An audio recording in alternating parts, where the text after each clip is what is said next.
যারা পাহাড় পর্বত আছে, নদী আছে, আমাদের সাগর আছে, সাগর পরিবেষ্টিত যে এলাকা, সেখানে হয়তো শিক্ষার যে সকল সুযোগ সুবিধা এবং আর্থসামাজিক অবস্থা আসলে সমান না।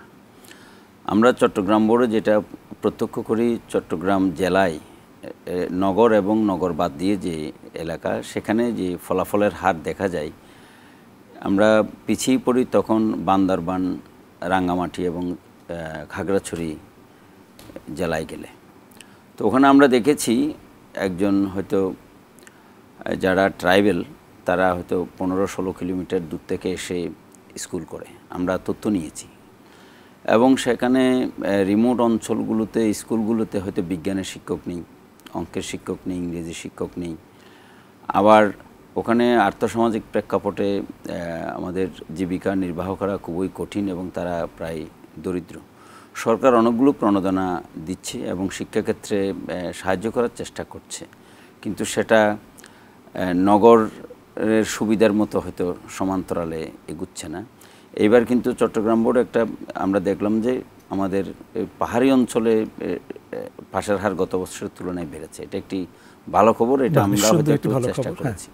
তো সিলেট একই প্রেক্ষাপটে সিলেটের এলাকাও ওইরকম, কিছু কিছু প্রাকৃতিক মিল তো আছেই এবং সিলেটের যে নগর, সেখানে হয়তো পাশের হার বেশি। এখন এগ্রিগেট মানে সামগ্রিক সিলেটের বোর্ডের অধীনে যে জেলাগুলো আছে, এমন কিছু জেলা আছে যেখানে হয়তো চা শ্রমিকেরা থাকেন, হয়তো ওই অঞ্চলের শিক্ষার যে ফেসিলিটি সেগুলো কম আছে।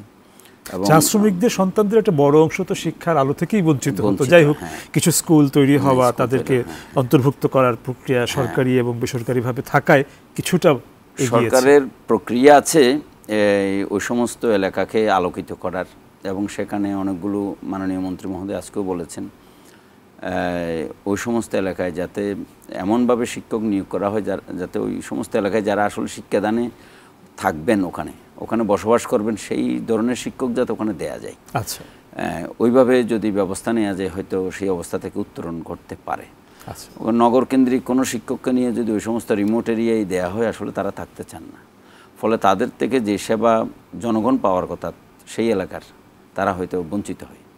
আচ্ছা, তো এখন যদি ওই রকম একটা ব্যবস্থা আনা যায়, ওই আঞ্চলিকভাবে যারা ওখানে থাকবেন, যারা আসলে ওখানে থেকে শিক্ষা দিবেন, ওই রকম চিন্তা ভাবনা করে শিক্ষক নিয়োগ করা গেলে ওই সমস্ত দুর্গম এলাকায় আমার মনে হচ্ছে যে শিক্ষার হারও বাড়বে এবং ওই সমস্ত এলাকাকে শিক্ষিত করে গড়ে তোলা সত্যিকার অর্থে সম্ভব হবে।